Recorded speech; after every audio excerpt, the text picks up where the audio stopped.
Mall of America. For more than 30 years, it has been a retail leader and an international destination, and it remains the largest mall in the U.S. Not to mention, it welcomes millions of guests from around the world. It's huge, but it's also so much more. In this podcast, you're going to hear the real stories of how it started and why it continues to thrive. You'll hear about challenges we faced along the way and what you can learn from them. We will feature guests and experts from all walks of life and business, and along the way, you'll laugh, learn, and maybe even change the way you look at things. So if you're a fan of the mall, a brand new visitor, an entrepreneur, or a dreamer, prepare to dive deep into so much more. This podcast is presented by the Bloomington Convention and Visitors Bureau. Hi, everyone, and welcome to this episode of So Much More, a Mall of America podcast. My name is Dan Jasper, and I am your host today, along with my co-host and colleague, Lauren Anderholm. Hi, Lauren. How are you today? Hi, great. How are you? We'll get to this in a little bit, but Lauren has a bit of a background with our guest today, so I'm excited to hear her story. And we're really excited to have two very special guests with us today. They are Joey Hot Rod De La Rosa and Julian Zeus McClurkin, and they are with the world-famous Harlem Globetrotters. Joey was born to be a Harlem Globetrotter. The 7'1" forward, Bronx native, is a force on the court, throwing up sky-high hook shots with ease. The former St. John's D1 recruit had dreamed of being a Globetrotter since he was 9 years old when the team stopped by his elementary school for an inspiring demonstration. Julian is one of the most decorated athletes on the Harlem Globetrotters roster. Sorry, we make mistakes here, don't we? And we keep going. He holds 6 Guinness World Record titles. Zeus, I know you didn't want me to call you by your, but I'm going to say Zeus for this one if that's right, set the mark for the most basketball slam dunks in 1 minute with 16, the most bounced three-pointers in 1 minute with 5, and the most behind-the-back three-pointers with 3 baskets made. He is also known for his fun personality and crazy trick shots everywhere from places like Ohio State to, yes, he has done it on more than one occasion here at Mall of America. Some crazy ones we're going to talk about, which are so much fun. And they've all been featured on ESPN as well. So a warm Mall of America and Minnesota welcome to our two guests today. Thank you, Julian. Thank you, Joey, for being with us today. Thank you. Thanks for having us. Yeah, it's going to be fun. So first we're going to start with, how did you become inspired and get into basketball, and how did you become a member of the Globetrotters? We'll start with you, Joey. Okay. The Harlem Globetrotters came to my school on 183rd Street in the Bronx in New York City, and they was doing the same exact trick that we go out there and do today. And I was like, wow, these guys are truly amazing. Later that day, I kept thinking about it. I went to my mom. I went to my dad. I said, Mom, Dad, hoy yo voy a jugar baloncesto. Today I'm going to be a basketball player. My mom was like, you're going to be a basketball player? I said, yeah, I'm going to play basketball. I saw these guys coming to PS9. They had a ball, red, white, and blue. They was doing tricks. I kept thinking about it. I said, Mom, they inspired me to play the game of basketball. From there on, I went and made my first 4th grade basketball team at PS9, where later on, I went to Mount Red Academy, which is the #1 high school in the country for basketball, where I had the chance to get seen and recruited by a whole bunch of Division I's, where I started my career at Florida International and played for head coach Isaiah Thomas, and then I transferred to St. John's University, where I played for phenomenal coach Steve Lavin. It was the number 15 team in the country, where I got the opportunity to earn my degree in business, a minor in finance. Later on, I tried out for 2 NBA teams, and then I played overseas. I played in places like China, Thailand, Malaysia, Nicaragua, República Dominicana, El Salvador. And then I get the phone call, hey, Joey, would you want to try out for the Harlem Globetrotters? I looked at my phone. I was like, man, I ain't got time to play today. I thought it was, and then I'm like, this is my agent calling me. I said, yeah, why not? I thought about that very first moment when I was 9 years old, and they came into PS9 Elementary in the Bronx on 183rd Street in New York City, and I was like, yes. I went into trial. I did my thing. A month later, they signed me into a contract. This is my 3rd year with the Harlem Globetrotter, and I've been with this guy the whole way, and it's been an amazing experience. I love it. Thank you. That's an awesome story, and to get inspired that young is fantastic. Most definitely. Julian, how about you? What was kind of your journey to becoming a Globetrotter? It was very untraditional. I actually wasn't very good in basketball. growing up. I didn't make my first basketball team until the 11th grade.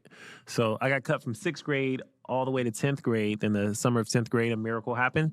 I drank a lot of milk, and I ended up growing 5 inches over the summer. So I was finally tall enough to play. But a lot of my coaches and my teammates said the same thing to me. They said I was too nice. They said I smiled too much. I had one guy tell me on the team, he said, all you ever do is smile and dunk, man. Like, that's all you do. And today, I get paid to smile and dunk. So it ended up working out for me. I ended up playing college basketball at North Carolina A&T State University in Greensboro, North Carolina.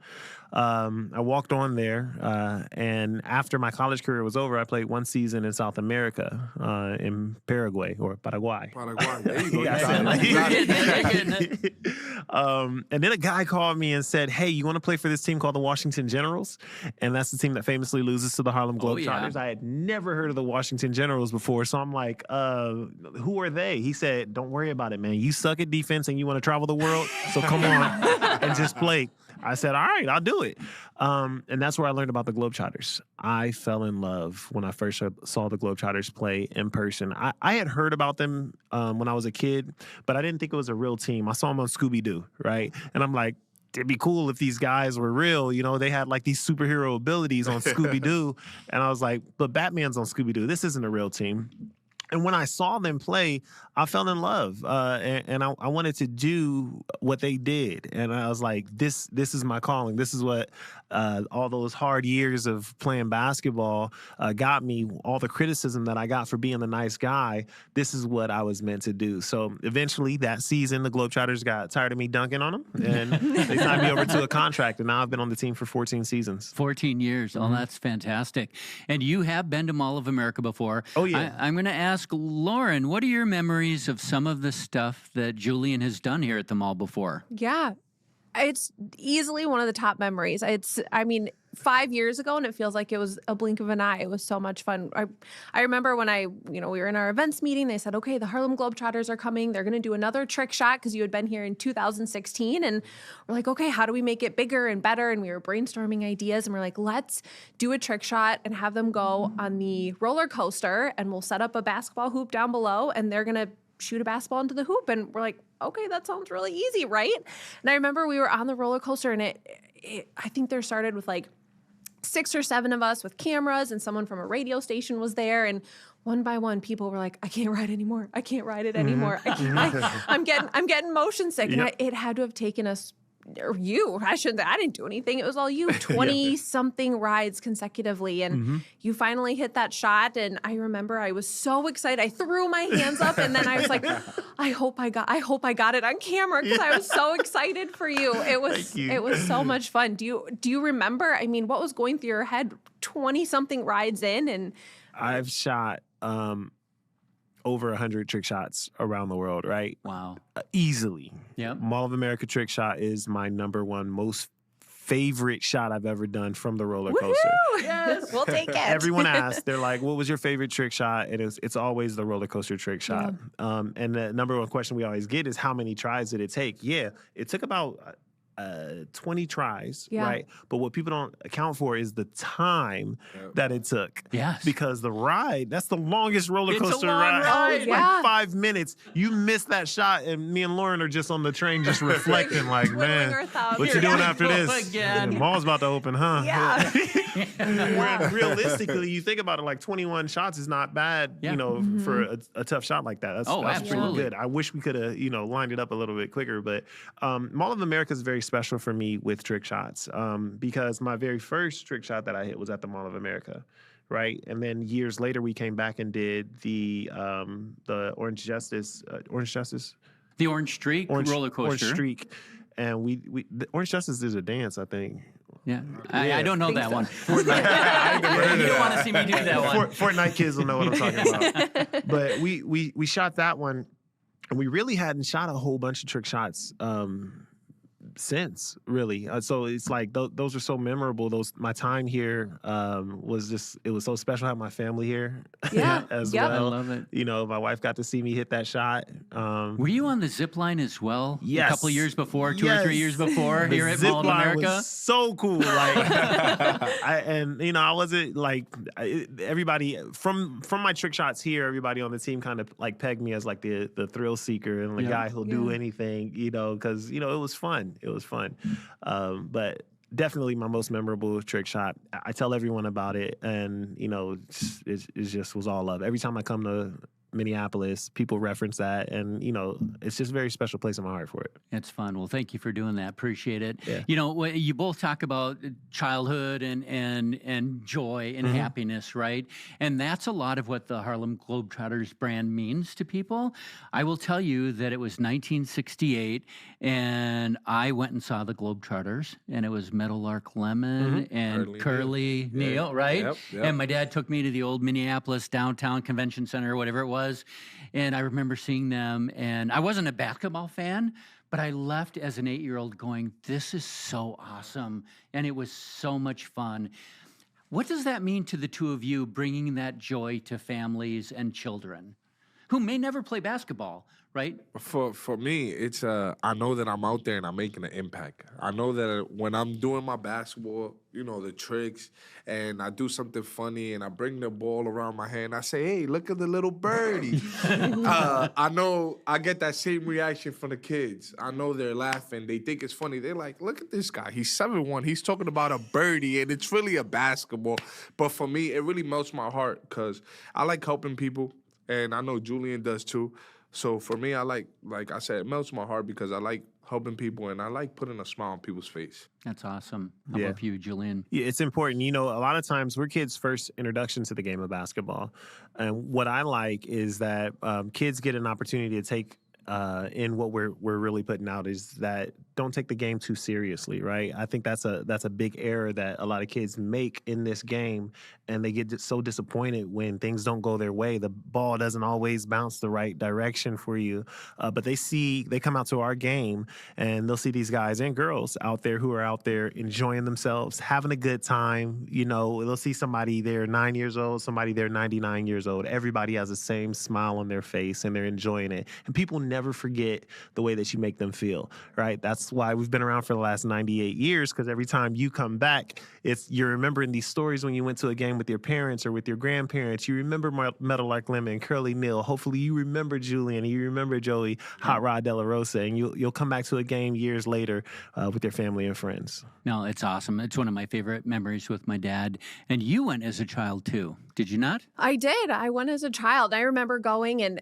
not really having a big idea of who the Harlem Globetrotters were. And we went with my younger sister and my parents. I remember going and just being like, these are larger than life players. I mean, it was like nothing I'd experienced before. And I mean, as a kid, like you said, that makes such a huge impact. You remember it. It leaves an impression, even if you don't grow up to play basketball. I mean, when you think of the kids and coming to see your shows, even if they're inspired by basketball, or maybe it's for, other interests like the arts, or they're, into theater or something different, what is your advice for them? I mean, you both talk about how you had a passion for basketball and the Globetrotters inspired you. What would you tell to other kids that, about chasing their dreams? My advice for younger kids is always be coachable. Basketball has taught me how to do that. Because I wasn't the best basketball player, I didn't have, the long history or big basketball acumen like all my other teammates had. I had to be the player on the court who knew the play to the T, and the coach could always trust me with their plan and their philosophy. And I would play a lot of minutes over guys who were probably better basketball players than me, but because I was coachable and I listened, the coach could trust me with his plan, he would put me out there. I'm talking about I played minutes over guys who had full ride scholarships, and I'm a walk-on player, right? But I tell kids, that has taught me so much, not just in basketball, but in life. Be coachable in life. Listen to your parents. Listen to your teachers, adults. Listen to your bosses, because it's free for you to listen. It costs you $0. And a lot of times people just want to know that you heard them. I'm married now. Listen to your wife. Good advice. Yeah. Just listen. You don't have to give anything back, but just listen. It's free. It's one asset that we have that we can give to anyone. So kids, be coachable and listen. How about you for Joey? For me, just to piggyback off what Julian said, I tell them to listen as well, but I also preach that positivity message. Be positive. Listen to your parents. Listen to your teachers, because they're the great role models. I know growing up, I used to look up to my teachers. And luckily for me, basketball was my passion, and it led me to be here. I tell kids all the time, you don't have to be a basketball player. You can be a teacher, a police officer, a lawyer, a musician. Whatever you want to do, you can do it. Just have passion about it. And, work hard at it. And if you do that, it'll lead you just where you need to be at. I love that, the passion great. and the optimism. And you can keep spinning away.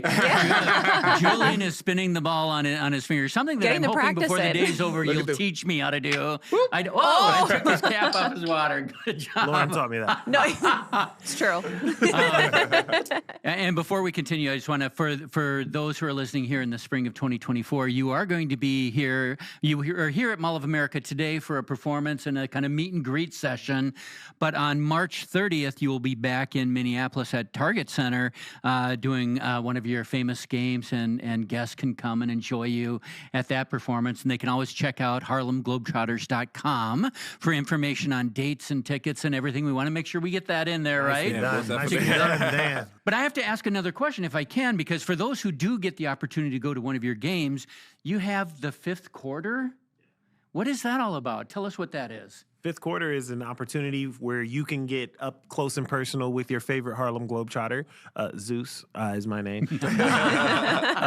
Basically, at the end of every game, right, after we hopefully win, you get an opportunity to get your autograph or take a picture and just, chop it up with your favorite Globetrotter at the end of every game, which is really unrivaled in sports. You never really see any other professional team give fans that kind of access to come and get your autograph signed, because we want to connect with our fans. That's what's kept us around for so long, is the connection that we build with our fans. Oh, that's fantastic.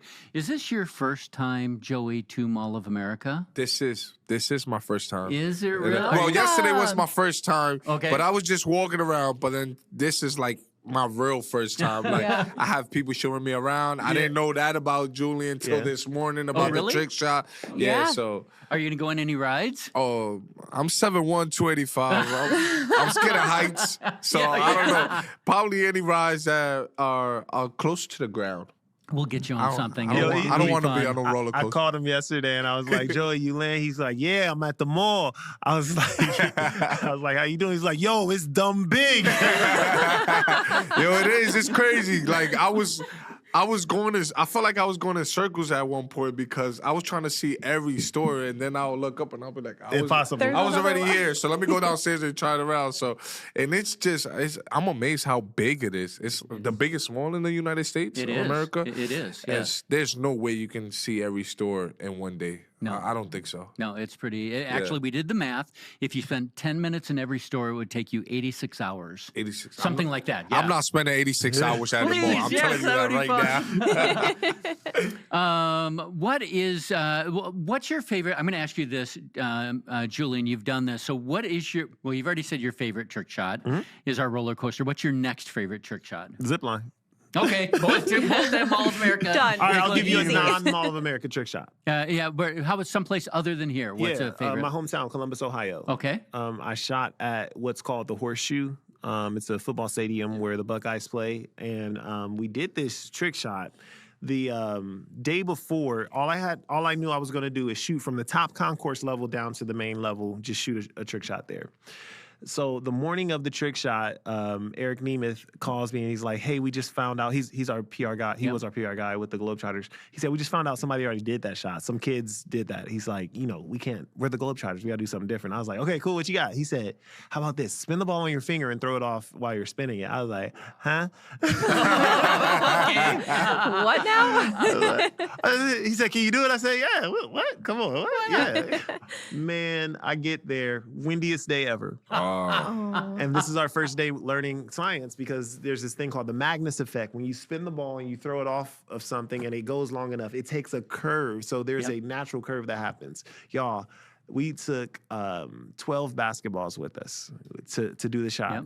I hit it on the 12th shot. Oh, Did you really? Yeah, they were getting ready to bring the second round of basketballs up. I said, "Don't worry about that. I got this."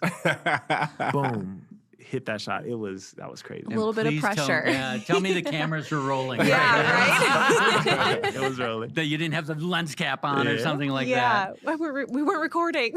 Yeah, I love that. Yeah. Out of all the places you've played basketball, and you've played basketball all over the world, what's your favorite place you've ever played? For me, I would say Dominican Republic. Okay, I'm from the Dominican Republic. My family got to come and watch me. But just to play in the Dominican Republic as a Harlem Globetrotter, I was like, what? Like, I'm about to go off today. Like, I ain't passing the ball. I'm about to try stuff I ain't never tried before. But for me, that's like one of the places that I enjoy playing as a Harlem Globetrotter. Awesome. I played there professionally before as a Harlem Globetrotter. That was dope. But to go back and to play in El Palacio, it's just amazing as a Harlem Globetrotter. My mom played there. My dad played there. My uncle played volleyball there. So for me to play there as a Harlem Globetrotter, I can't wait to go back. Awesome. I want to go back. That's amazing. Julian, how about for you? What's the best place to play for you? Besides Target Center, my favorite place, it's a couple, man. My hometown, Columbus, Ohio, is always good. Playing when I went to Tel Aviv the first time. Okay. That was amazing. Paris, France, Mozambique, Africa, and Uzbekistan. Just like the weird places that people don't really know where they are. Yeah. I look up and I'm here and I'm like, wow, this is amazing. But you get to see the world. Yeah. Oh, yeah. How awesome is Yeah, that? 37 countries so far. And your that's schedule amazing. is packed. I mean, how do you keep up with it? How do you stay grounded when you're constantly traveling? And I mean, We looked you're at the everywhere. calendar online. Yeah. 400 cities. Yes. It's That's a lot. incredible. It's a lot. Yeah. Each individual player will play about 218 games a year. So we spread that out between 3 different units. You know, we got an East Coast tour, West Coast tour, then a European tour. But that's still a lot of games, and you're Yeah. traveling a lot, Yeah. right? Oh, yeah. Do Constantly. you get worn out? I'll tell you one thing. I miss my bed at home. Yeah. Yeah. I'm at a different city, different hotel. I'm like, this don't feel like home. I need to go back to the crib. So, yeah, that's one thing for me. I miss my bed. I miss my family because we're, basketball players and athletes, but there's a lot of times where we're on the road. We miss a lot of holidays as well. So, I get it. There is an NBC television show about the Harlem Globetrotters. It is Play It Forward. Yep.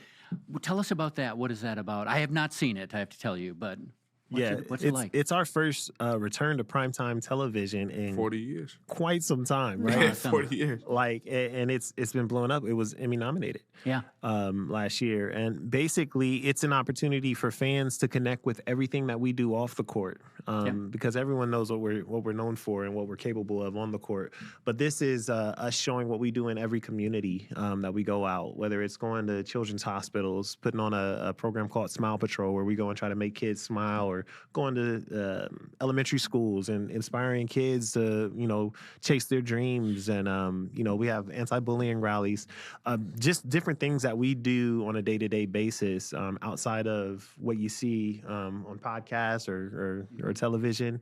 It's us just being who we are. Thank you for doing that. That's awesome. And Yeah. Hey, sir, I encourage people to go watch that because, like Julian said, you guys know what we do on the basketball court, but we do some pretty cool stuff outside of the basketball court, and we work with a lot of nonprofits organizations. So we go in there and go into different communities and see, hey, how us, the Harlem Globetrotters, can help you guys, assist you guys. And they'll be like, yeah, we're about to do this. And I'm like, okay. So like you said, it's on NBC and Peacock. It's called Harlem Globetrotters.